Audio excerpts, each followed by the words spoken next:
Welcome back to Ghost Powered Entertainment. I'm your host, Kanan Becker, and today we talk about Squid Game.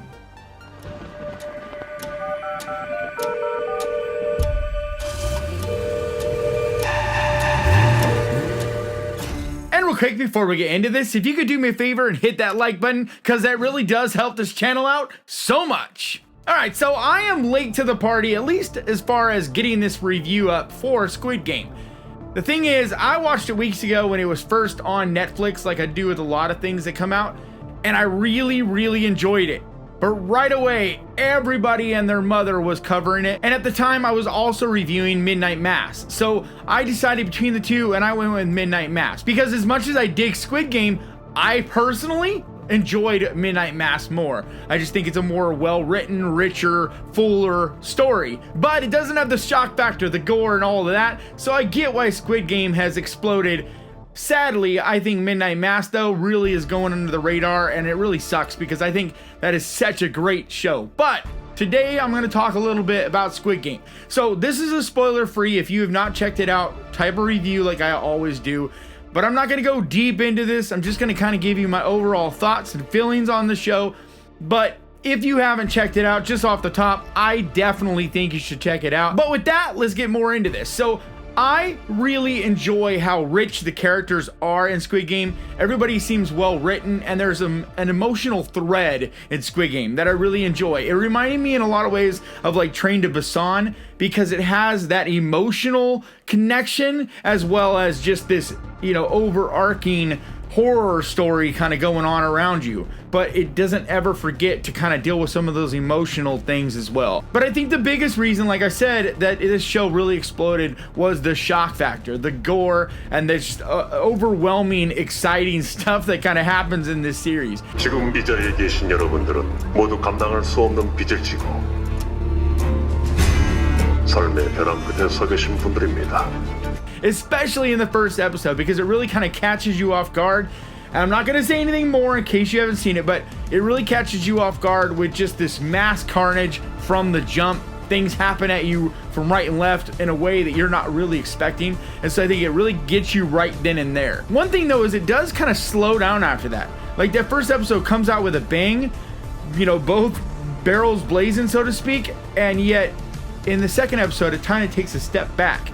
And you get a chance to kind of like take a breath and evaluate things and kind of learn your characters. I do feel like it gets a little bit of a lull though, so if you weren't really grabbed in that first episode, you might kind of lose a little bit of interest. But from the responses I'm seeing, this is a very well received show. Like pretty much everybody's checking this thing out. And that's why I was like, not even really, there's no real reason to do a review of it, but I was like, you know what, I might as well give my 2 cents for whoever out there wants to hear what I have to say about it, because it is a show that I very much enjoyed. I love all the different characters, especially the little old man character. He's just awesome, and his story arc and everything is very interesting as it goes, like towards the end, without giving any spoilers away. Just every one of these characters feels interesting, and you really do feel connected to these main characters. But without getting into any spoilers, it's really a death game type of scenario where this group of people are thrust into this situation where they're playing this game and their lives are on the line, but if they win just a ton of money, like just life-changing, generational type of wealth. And so they put themselves in peril in order to get their shot at the brass ring, so to speak. And it delves really deep into class warfare and just how we as the poor people are always fighting to get up and do whatever it takes to just get that lottery ticket, you know what I mean?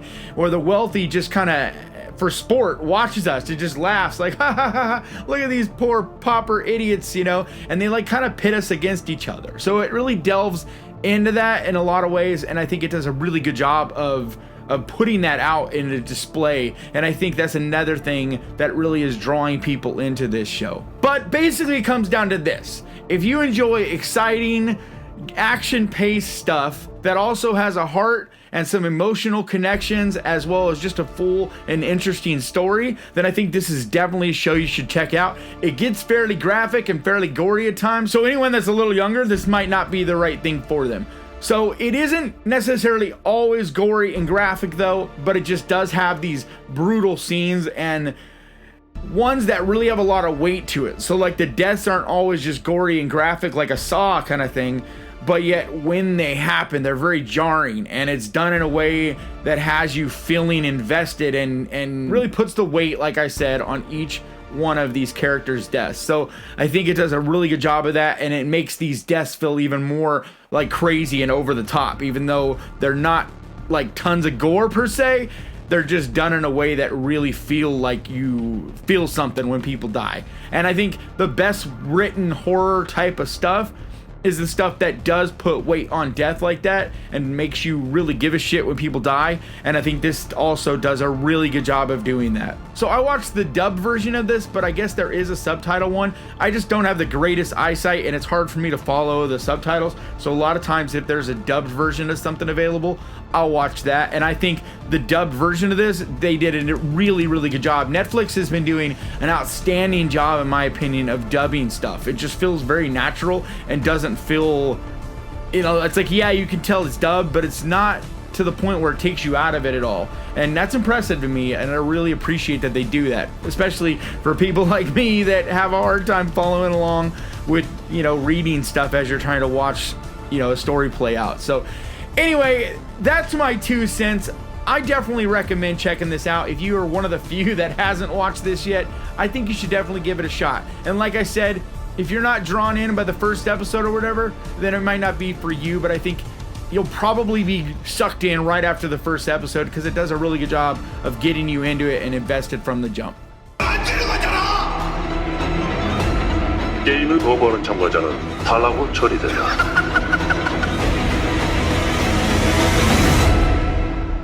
But that's going to do it for me today. Please leave your comments down below. Let me know if you've checked this out yet and what you thought of it. Also, if you could do me a favor and hit that subscribe button and ding that little bell, because that is the best way to keep track of this channel. And when I post videos like this, and I post videos like this at least 2 times every week, I also want to give a massive, huge, enormous thank you to my patrons, because you guys, yeah, your support seriously means so much to me. And if you would like to find out more about becoming a patron, the link is down in the description. And like always, thank you so much for watching. Please crush that like button. And remember, guys, horror can be fun. I will see you guys next time.